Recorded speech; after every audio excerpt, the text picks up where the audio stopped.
Pa 26 Juni 2024 kunacha zabwinobwino monga muja momwe kuchera masiku onse. Mzimayi wina dzina lake Josephine anamuuza sister wake, ndikubwera posachedwa ndiyang'anire mwana wanga. Mwana wa zaka 3 anatsala ndi sister wake, iye nkumapita kunsika. Koma kuchokera nthawi imeneyo palibenso anamuona Josephine. Masiku anadusa, achibale ake anayamba kugwidwa nthumazi.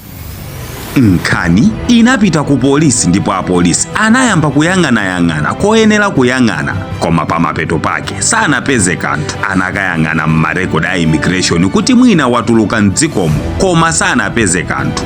Masiku ochuluka anadusa ndipo nkhani ya Josephine inasanduka nkhani yosasoveka.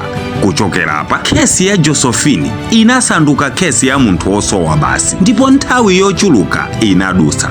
Koma tsiku lina sister wake atagona analota maloto ati anaona Josephine akumulankhula nati, asisi, chifukwa chani anthu ochuluka akufika ku nyumba kwathu? Ukupangiranji zimenezi? Ali okwiya pa nthawiyo. Kenako kutuloko anayamba kumumenya sister wakeyo kwambiri oti mpaka amakuwa. Ndipo kenako Josephine anati, bwera ndikuonetse ku nyumba yanga yatsopano. Kenako mtsikanayu anazizimuka nazifunsa kuti maloto amenewa akutinji, kodi ni maloto chabe kapena zenizeni, kapena kodi sister wanga akuyesesa kundiuza kanthu? Tsiku nsolo satira mtsikanayo analota maloto enanso ododomesa. Awano anali mawu achizibambo okuti, Paris, ubwere uzatenge thupi la sister wako ulitengere ku nyumba ndipo mupange showa asazachokenso. Anazizimuka Paris, koma ndi mafunso ochuluka kuti kodi sister wanga akuyesesa kundiuzanji. Maloto ododometsawa samachitika kwa Paris yekha, komanso mzukulu wake wa Josephine, Winnie, yemwe ankalota maloto enanso. Maloto oyamba Winnie ati analota anti akewo akuti, hello, ndikubwera kumeneko mundikonzekere. Ndipo kenako anasowa ku malotoko.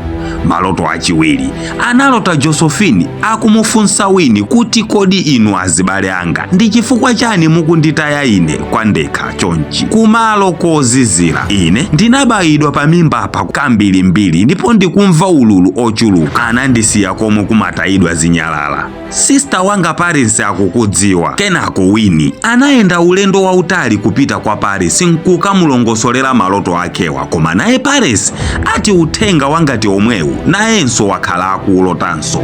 Apano ndipomwe anadziwa kuti Josephine akuyesesa kuwalondolera komwe iye ali. Anapeza achibale onse anzake ndi kupita kumalo kumanenedwako. Kuzinyalala kunali kumalo konyasa konunkha maplastiki pena paliponse. Anayamba kutsekula maplastic bag anawapeza kumeneko, koma chodabwisa anapeza thupi la munthu. Kuyang'anayang'ana mwina thupi osati awiri okha, koma matupi ochuluka ooneka kuti amachitiridwa nkhanza asanaphedwe. Matupi watu anapezeka kwa masiku angapo osati limodzi.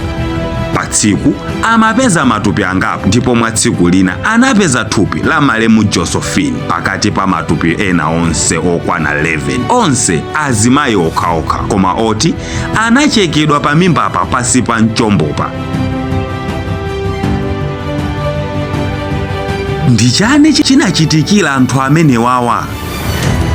Zinatheka bwanji munthu wakufa nkumapeza anthu amoyo nkumanena komwe iye ali?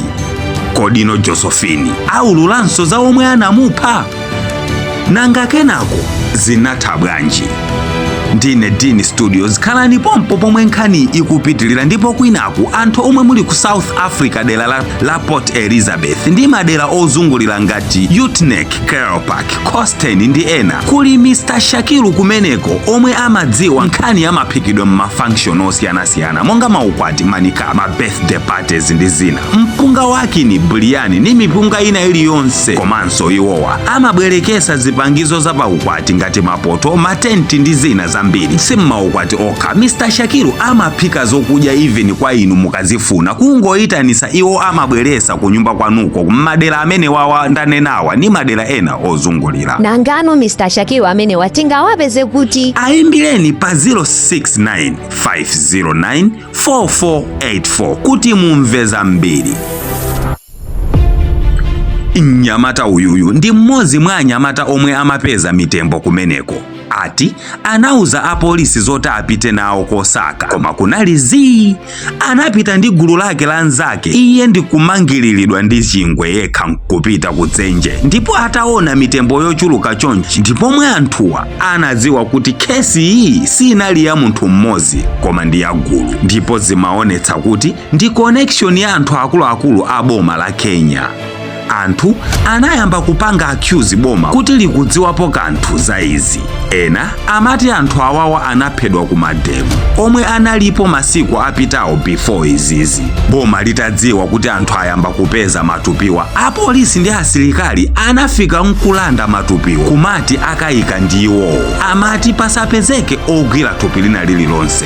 Apa ndipo mwe anthu anayamba kukayikirano. Masiku otsatira boma linalengeza za kugwidwa kwa chigawenga chomwe ati chinapanga izi. Collins Jumaisi, nkhani ya Collins Jumaisi inali pena paliponse m'manyuzipepa, m'ma-TV ndi pena paliponse. Ndipo pa 15 June 2024 Jumaisi anaulula kuti iye ndiye mwe anapanga izi pa zifukwa zosadziwika bwino. Iye anaonjezera kuti iyeyo ndiye mwe anapha azimayi 44 kuphatikiza mkazi wake yemwe. Ndipo anagamulidwa kupita ku ndende kwa moyo onse. Koma eti itadusa nthawi pang'ono, pa 4 November Collins ati anakwanisa kuthawa ku ndende nkusadziwikanso komwe anapita. Apa ndipo anthu anadziwa kuti boma likusewera gemu yayikulu chifukwa Collins si yemwe anapha anthu ajayi. Kesi iyi ndi yayikulu kuponsera Collins Jumaisi yekha. Uyuyu anangokhala ngati poni chabe yemwe anapasidwa ndalama kuti avomereze za kupha anthu, popeza boma linali pa pressure ndi anthu. Ndipo kenako Collins anachita kuthawisidwa ku ndendeko kupitisidwa kumene boma likudziwako. Kaya inu anzanga mukuonera, maganizo anu ndi otani?